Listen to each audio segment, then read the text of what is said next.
So welcome back to my channel. We got into the Lil Nas X documentary because it was quite insightful to learn about him as a person, see his funny side, and just see how the projection of the world have influenced him in his career.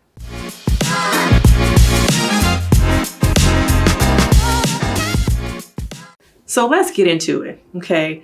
Now, looking at this documentary, I was impressed by how in only 90 minutes, we were able to get a different side of him and see how much he was really truly himself and how the impact of society. I feel like we're moving more towards a conservative space and how he has had to overcome so many different things to be Black and gay in America where we are today. That comes with so much pressure, so much alienation. And at times it feels like being a person from the outside, queer people at times have to show up a certain way, more palatable. And I think at times when he's trying to get more into his art, be more of who he is, society pushes back and says like, that's not palatable. And I think that has contributed to why he has lost some things with his, the record company, the pressures of that. But really, people cannot show up as who they are. In this society where clicks, entertainment, people want to be instantly satisfied. That stuff works. And so seeing him talk more about who he is, how far he's had to come, and know that this is only the beginning. There's a lot further that he wants to go, but he has to play a role in a society that says that we don't like this, we don't want this. And the theatrics, the things that he has done, it proves that when you're just yourself, when you don't do all the entertaining, all the acts, all the costumes, all the stuff that he does, that is labeled as boring, okay? So to already be in a position where you're already different, you're trying to break in the beginning, he tried to break into country music, and then people was mad. Okay, they like, you don't belong here. Black people don't belong in country music. And I still feel like today that's still kind of sentiment. Now we have seen more people of color get more into country music, but it's still been, we don't want you here. And to already come into it like as a gay man and you're already other because you're gay and then you're Black on top of that, all the things that he's had to jump through and do to get where he is now, it's constantly been a fight. Living in a conservative space, being in a conservative industry, I feel like the world is becoming more conservative as we see how Trump is still trumping and all his supporters, things like that. To be in a space where every day you're told that you don't belong, you don't exist, we don't want you, you're nasty, things like that. And to still be able to get up and make music or whatever it is you like to do, it shows how, I think, more relatable. A lot of people can relate to where he is, relate to him as a person, the pressures of being queer in a space where people don't want you. You're always fighting for acceptance, you're fighting to be seen, you're fighting for safe spaces. And the documentary just shows how he's trying to fight against that, but also show the next generation of people, his, I think it was like his cousins, he's trying to teach you don't need to be homophobic. I'm finna teach my nephews to not be homophobic. Hey y'all. Don't be homophobic. Okay. To know that he's fighting against the world, but still trying to instill in his own family and fight against some of the beliefs that older Black people have about gay people, about being queer, shows the level of him as a person, okay? He wants to make change, and I think he is making change. And the documentary just shows how the fight is still continuing. We have come a long way, but we're not where we should be.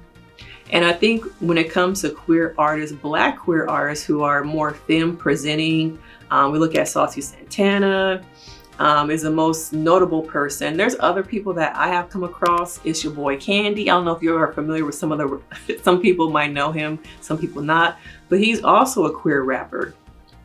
But we have so much homophobia, so much still. I listen to the Breakfast Club and sometimes they're having nuanced conversations. And why is it that we're still saying, pause, after a phrase or something that I don't even think about, like, oh, that must be some innuendo or something related to being like queer or gay. But you see DJ Envy always has to say pause. And you see how even in, Little Boosie and people like that are still so uncomfortable with queerness, gayness. They're always making headlines about things that they're saying because they're uncomfortable. And I think there might be some internalized things, if you know what I'm saying, that need to be worked on. But because we are still in a space that is dominated by male masculinity, to be presenting as more femme or something else, what's wrong with him? Most recently, we saw Dwayne Wade wearing nail polish. And we saw how people talked about it on podcasts about how disappointed they are. He was their idol. And now he's wearing nail polish. I can't look at him the same. So something so small as nail polish changes the viewpoint of how someone looked at you for the longest time, looked up to you. Imagine that, and now a young queer person trying to be openly gay in the music industry, dominated by males. And some people might say Lil Nas X is pop. Some people might say that he's rap. I think he does a combination of both, but predominantly in the rap space, it's dominated by males, masculinity, toxic masculinity. There's still a lot of discomfort with the display of something different. And I think it helps for people like Dwayne Wade, other people in the media space to be more in touch with that side of them. But a lot of people are still very closed-minded. And the documentary just shows how that really affects your mental health as an artist, as someone in the public eye, having to always fight. You have so many things against you. You're black and you're gay. Those two things are just like, in some people's eyes, we're going to push you to the side. We're not going to respect you. We're not going to look at you because of those two things. Before you even get to know me, all you see is how I look, how I reflect out into the world. And so imagine trying to fight against that and come into your own as a young individual when everyone tells you, no, you can't do that. That's too much. Your own record company is telling you, no, that's too much. So I think in some ways he's still finding himself or trying to find a space where he can fit in. But at the same time, I think he's breaking the box. He's breaking the mold. Like, I don't want to fit in. I don't have to do that. And because, clicks, people want to be entertained, people want to be instantly satisfied. The displays of like the extreme things that people might see him doing to get attention. Is to get attention, is to get people to pay attention to his sales and things like that.